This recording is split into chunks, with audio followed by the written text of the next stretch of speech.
Welcome back to the First Team. I am Joe DeLeone, joined by former NFL and college QB Matt Simms, also founder of the Simms Complete QB. And today we're going to be talking about newcomers in college football. We're getting really close to the start of the college football season, and we're going to be covering some of the freshmen, true freshmen, redshirt freshmen that could be making an impact on the college football scene in 2023. We've got a lot of quarterbacks that we're going to get to today, Matt. I want to ask you this first before we do get to the three quarterbacks that we're going to talk about today. To be a true freshman or a redshirt freshman to play as a quarterback, how difficult do you think that is? Is it like a massive Herculean task, or is it maybe possible if you're a guy who's more refined or more ready for that level of stage? I think the biggest transition in all of sports for quarterbacks is actually the eighth grade level to the high school level, just because you do have some guys out there that are really grown men, and you still have a lot of guys, in their eighth grade that are still in their adolescent years, right? They're not really fully developed yet athletically and physically and mentally. So I think that is probably the biggest jump. The second biggest, though, is absolutely high school to Division I, Power 5, playing football and playing the position of quarterback. The demands for it mentally, physically, are just so intense. It's never ending. It's nonstop. It is just like a marathon to the end of the season, and it is an unbelievable task to take that on, and a fun one too at it. But nonetheless, when you are 18 or 19 years old, still a very difficult thing to kind of take on the weight of a program on your shoulders and on your back to carry a team to success. And when it's done well, man, is it impressive. Yeah, it's always really cool and exciting to watch these guys that are new to the scene explode onto the scene. And right. I don't know if you caught the Johnny Manziel doc, but like that's like a really good example of a guy who out of nowhere wins the starting job as a redshirt freshman and just has a ridiculous season that becomes storied in a way. And I think that we've got some guys, at least one of them could end up sneaking their way onto the field. Maybe it's week one or it's somewhere in the middle of the season and could put together some really good performances. I want to start us off talking about the UCLA quarterback situation with Dante Moore, Colin Schley, Ethan Garbers. There's a lot of guys that are in the mix, but the most recognizable one is Dante Moore. And we know that because he was a 5-star recruit. There was the possibility that he ended up at Oregon. There was other chances that he ended up at Michigan or at Notre Dame. And here he is going to suit up for the UCLA Bruins. He has so much talent, fantastic athlete, good arm. That situation for him to get onto the field, what do you see happening for him in 2023? Well, first, I just want to backtrack just a little, if that's okay, because I love that you brought up the Johnny Manziel thing. I think in that situation, and this is why every situation for quarterbacks is different and very unique, and why there is no right or wrong answer, in a lot of these situations. It's just circumstance, and a lot of times. For Johnny Manziel, he was a player that came out to the scene who had that natural charisma that you want to see, that natural energy, right? He plays a certain style that's very fast, very loose, very energetic, and it's great for the college football game. The other aspect that really helped Johnny Manziel too was the fact that he had a ton of NFL quality drafted players on his offensive line in his skill group, right? I mean, it's not a bad thing, right, to mention. But the fact is that he was put in a situation where he had a lot of talent that was surrounding him, which allowed him to kind of tap into some of those extended miraculous plays that we all kind of knew and became accustomed to with Johnny football. Now, going back to what you just asked about the UCLA situation, totally different circumstance. We're talking about a team now that has to replace 3 starters on their offensive line. And I think for a team that is, going to be making that shift to the Big Ten, that's a big question mark, is making sure that they get their offensive line a little bit more solidified this season. And typically, I feel like when you have those situations early on in camp, coaches tend to rely on the older, more mature quarterback to navigate those murky waters when you're working with new offensive linemen, because they think that the veteran quarterback can at least create veteran ways using snap count and looking after his teammates and making sure that everyone is in the proper place where they need to, being a great leader, being vocal and really demanding a lot. It's very hard for a young quarterback to demand a lot from new players, especially when he doesn't even know the offense as well himself yet. So for Dante Moore, I think that you're exactly right with I think he'll get some experience here and there. I think it really is Ethan Garber's position to lose. And if Mm. they have a slow start, that's where I see Dante Moore potentially getting interjected into, the playing field once they kind of get everything hashed out during camp. I think that's one thing that's interesting to bring up with the UCLA QB situation, that I think for outsiders, just we naturally assumed that like Colin Schlee was the guy who came in from Kent State, and he had started a bunch of games. He had a Yeah. decent career. He was playing in a really fun offense that put up a lot of numbers. And I think we all forgot about Ethan Garbers, who at one point was a highly sought after recruit as well. And you're talking about how it definitely is his job to lose. He is familiar with the offense. He is familiar with what it takes to produce and be a quarterback in Westwood in Los Angeles. Mhm. It's not an easy task. There are a lot of distractions that could present to a young quarterback. But one thing I feel like, Matt, with Dante Moore, is that there's definitely probably some financial decision that came into play why he picked UCLA last minute over Oregon. Mhm. But I feel like there was some of his decision to want to go somewhere where he could play right away. Yeah. That Dorian Thompson Robinson, where you can make parallels to their play style, and I would argue Dante Moore might be an even better version of Dorian Thompson Robinson, that he can step into this offense and impact it very early on now that he's gone. And Bo Nix went back. That might have been some sort of deterrent that he'd have to sit his freshman year and wouldn't get on the field until he's a redshirt freshman. Right. So with all that in mind, I wonder if, even if maybe he doesn't win this job outright, if it's maybe set up for him to eventually win it, that he at least gets onto the field in some sort of sub packages, maybe similar to, and this is a bit of a very specific reference, maybe similar to the Jack Cohn, Tyler Buckner rotation, where Buckner came onto the field, throw some passes, did a little bit of read option, and Jack Cohn was the starter. He Right. was the full-time starter, but that was the rotation and the way that they mix things up to get a true freshman onto the field. Yeah, that's definitely a possibility, and I didn't mean to discredit either Colin Schlee either in his competition and where he stands Yeah. in this. The reason why I kind of give just Garbers a little bit of that edge is just because of experience of being the backup the past 2 years to DTR, playing in 6 games last year. He didn't really play a ton, but definitely got some experience and enough experience too to show that like he has the ability to get the job done. I think no matter who it is, whether it's Ethan Garbers, whether it's Colin Schlee, at the end of this race, I do think that the leash will be very short because I think there's going to be a high incentive, obviously, by the fan base and really eventually by the coaching staff to kind of find that guy to take over the reins as you enter into this Big Ten territory, right? And to kind of have that big name quarterback, quote unquote, when you step onto these Big Ten fields. And that's why I think too there'll be some patience with Mm. Dante because of the lack of experience on the offensive side of the ball, especially on the offensive line. But I do think that no matter who it is that gets this head spot, will eventually be, unfortunately, swapped in and out, right, to get Dante those experience reps that you're talking about. How aggressive that is, I think it really just depends on how that first quarter of the season goes.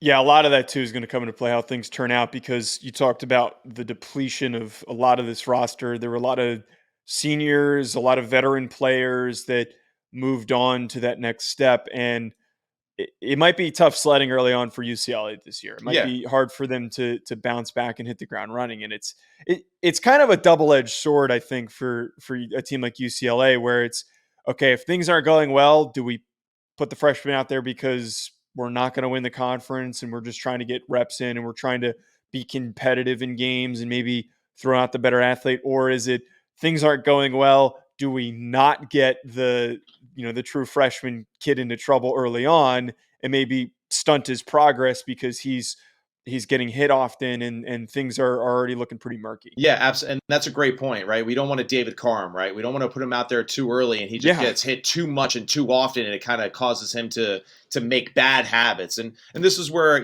missing Ryan today on the show hurts for us a little bit because he has heard rumblings, right, that Dante Moore might not be as happy at UCLA as Yeah. some of us maybe project. So maybe in a future episode, Ryan can fill us in on that one right now, but he's too busy talking about the Irish, of Notre course. Dame. You Yeah. know, that damn man. But yeah, a lot to look into, and especially too for the coaching staff.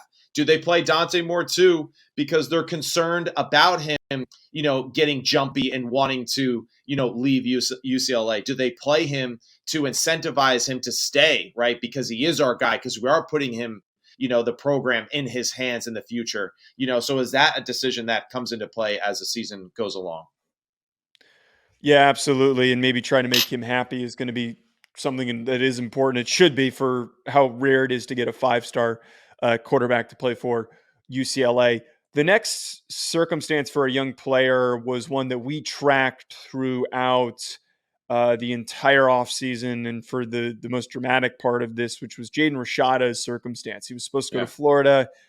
Things didn't work out. He ends up now at Arizona State. Kenny Dillingham, new head coach. He is a wonderkin, a offensive guru, an under 30 offensive guru, which is very rare to find. And the expectations are high down the line for Arizona State. Maybe not in year one. They went and brought in a guy that I'm sadly very familiar with that I'm not the biggest fan of. I'm going to poo-poo him a little bit. I think you're going to be a little bit more positive Uh-huh. as you typically are when we talk about quarterbacks. But Drew Pine came in from Notre Dame, who he's going to be battling it out for. And maybe there's that possibility that Drew Pine has some type of Bo Nix-esque season. I feel like the more likely thing here is that Jaden Rashada is just such a talented kid that even though Pine might be a little more steady, Rashada is going to provide a lot of juice, and there's not going to be much of a. You'd have to make a lot of excuses to keep him off the field, in my eyes. Yeah, and this is where, I almost feel like this situation is very similar, if not going to be the exact same way as UCLA is going to play theirs out too. Because I think you really do have to be somewhat careful at first with throwing a young football player out there in a Power Five, competition. Because I really do think that you need to develop, these good habits, right, and a good routine and a good, a good system that allows your quarterback to become disciplined within your offense. And Kenny Dillingham is a guy that demands a lot out of his offense, right? And we see, what he's able to do with quarterbacks under his tutelage and how he's able to make them improve in just a year. And what we saw with Bo Nix was super impressive.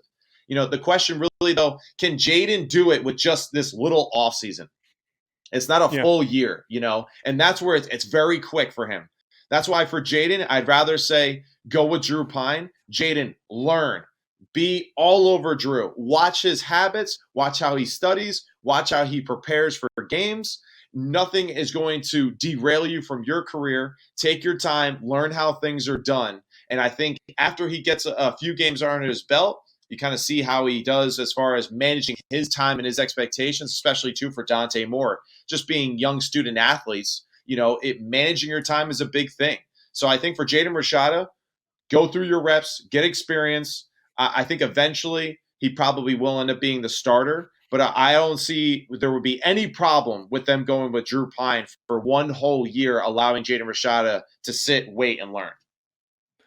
Right. The way that I kind of look at this is I'm familiar with watching Drew Pine every single week, being a Notre Dame fan. That Yeah. I know that he can be really steady, but he's not the type of guy who is going to take your team over the top. He's not the guy who's going to make the wow play that puts your team in a situation to win football games when they're close. And like the USC game is a perfect example Yeah. where there were limitations for him that he couldn't will Notre Dame back into the game because this massive Herculean task going up against Caleb Williams, who was the best quarterback in the country last year. But I think that for what you're saying makes a lot of sense, that he's experienced. He knows how to, play within the confines of a college offense, that he probably will win this job at the start. He is steady enough to win the job at the start, but I would not be shocked, and I think is very likely to end up happening, is that his limitations show up again, his issues show up again.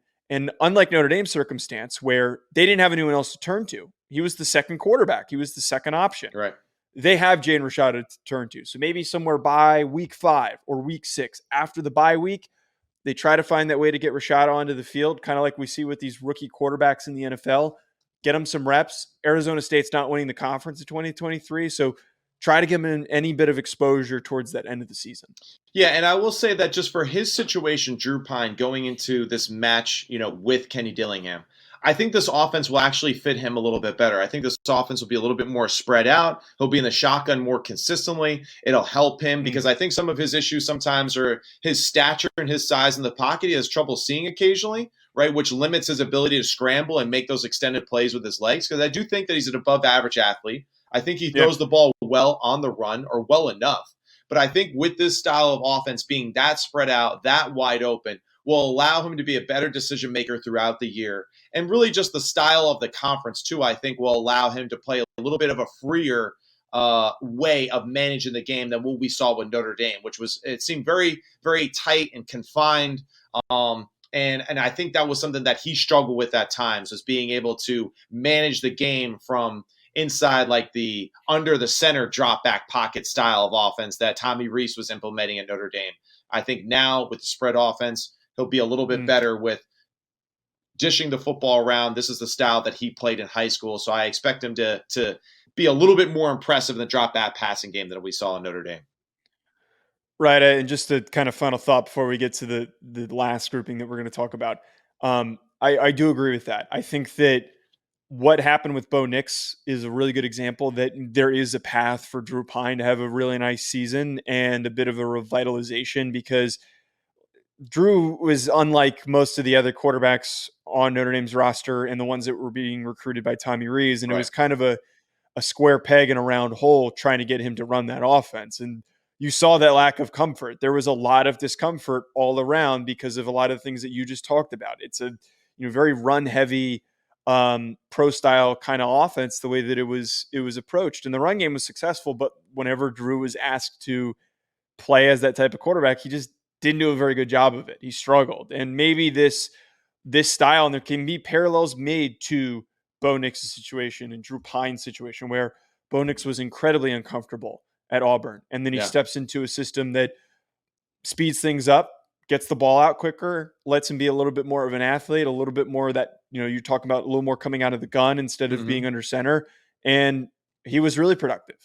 Probably not going to have an exactly Bo Nix-like season, but can have an improvement. I think that improvement's definitely capably there. Definitely. And I think that's where, at the end of the day, I really just believe that Kenny Dillingham is going to be able to be a little bit better of a quarterback whisperer because of the fact that he just has a little bit more experience with getting it done more consistently. So that's where I give him a good edge as far as having a good season this year. The last one that I want to get to for freshmen that could find their way onto the football field, I think Tennessee's projection for 2023 is a huge toss-up. It's either going to be a step forward from last year, and Joe Milton has a fantastic season. He's got all I keep seeing are videos of him just throwing the ball as far as he can during the offseason. It's like, okay, what else can he do? Can he throw with touch? Can he throw with timing? No, let's just watch him throw the ball 80 yards in the air. But if all goes according to plan, this offense could be awesome. This could be explosive. They could be even better than what they were with Hendon Hooker. Or maybe it's not there. Maybe things don't work well like we saw the first time that Joe Milton was the starter at Tennessee. And that opens the door for one of the, if not the most highly sought after quarterback in this class, with Nico Iamaleava, tall, long, thin kid coming in here at Tennessee. But he's got all the traits. He might need to add a little bit of weight, but he has every trait that you need to throw the ball all over the yard. Do you think that there maybe is a path that he gets onto the field? Yeah, so this is one that we discussed pre-show, right, between our text exchange, right, how we had to kind of mention it because he is QB2 right now and the roster, and he is one play away from being the guy. We all believe that Joe Milton has the ability to be a first pick of the draft type of talent, right, with his skill set, with his body type, with his ability to throw the football seemingly all over the stadium, and I mean quite literally all over it, right, because of just how talented of an arm he has.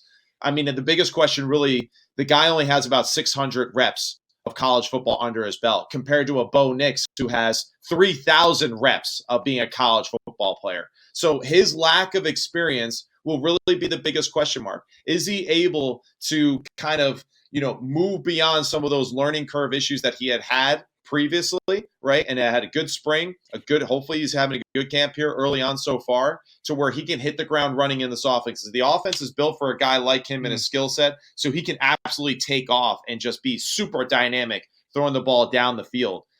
Big question marks will be just managing, obviously, the protection. Hendon was awesome at being able to make the right decisions depending on what protection was given him, right? So he did a great job managing that. That'll be a big question mark for Joe. The other question, too, is Hendon did a really good job of making plays on the ground with his feet and on the move outside the pocket. We haven't seen a ton of that from Joe Milton yet, right? But that is definitely something that this Tennessee offense really took advantage of a year ago with Hendon at the helm.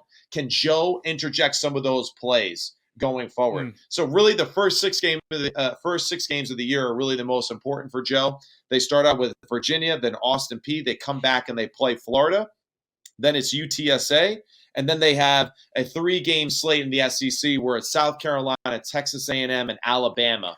It's a pretty favorable start to the year. That's a pretty good setup. Absolutely is. The biggest thing really be how does he perform against, the South Carolina, Texas A&M, Bama 3-game in a row stretch. If there is a game where he balls out, but then he really, really struggles in 2 of them, that's where I could kind of maybe see people getting a little uneasy in Tennessee. But I don't project that to happen. I expect Nico to be a great, solid backup for him all year, and I expect Joe Milton to have a really good season. Maybe not a Hendon Hooker-like season, but a solid season nonetheless. See, I'm going to put this out into the ether. I'm a little more pessimistic on Joe Milton for whatever reason, but I actually kind of think this situation is going to be similar to what happened at Clemson last year with DJU, where he started the whole season, a lot of ups and downs. A lot of headaches, but a lot of okay, he's doing fine enough where they're beating all their beatable opponents. Right. And once those roadblocks come into play where they have to play Alabama and then they have to face off with all the other difficult teams in their schedule in the back half, if he has problems, I don't see why Josh Heupel wouldn't turn to Nico Iamaleava. We saw that with Dabo Swinney. He was willing to do that even when they were in the hunt for an ACC championship. Right. He was able to do that and willing to do that in the ACC championship game where he had the diversion of let's put out DJU to start and then boom, here's Cade Klubnik. Good luck trying to stop that. I'm not saying it's going to happen exactly like that, but I don't know why. This just gives me that same sense because Nico has been described as this uber talented player, one that might be ready to contribute early, that I don't think he starts week 1. Not putting that out there, but I could see a path for him to start the final game of the season and then maybe the bowl game. Yeah, well, I mean, the only reason why he's going to start the last game of the year in the bowl game is because Joe Milton balled out and he's getting ready to get drafted in the first round, right? So, because I feel like that 6-game mark, right, about mid-season for them will kind of be they either know what they have in Joe or they've lost all faith and that's where they're going to jump ship and move on, So that's where I feel like those first 3 games will be very telling because you want Joe to go out there and you want him to ball out and dominate versus, less talented teams and opponents, right? Florida will be the first big test. Can he go down there, right? Play really well against Florida, a team that, Tennessee really is a better football team than Florida. They have more of the pieces together. It seems like their organization is a little bit more on top of their things right now, but then it'll be that 3-game stretch, right? Where it's Texas A&M, South Carolina, and Alabama. That'll allow Josh Heupel enough experience to say, all right, Joe is now hitting everything in stride and now we're ready to take over, or okay, now we need to take a step back. Joe isn't living up to the hype. We'll make that switch. Well, that's an awesome note to wrap us up on. Next show, we're going to talk about some non-quarterbacks and their expectations as newcomers. There are a lot of exciting players. We'll be back next week with more at Joe DeLeone at Simms Complete QB. Hit that subscribe button. We'll be back. Toodles.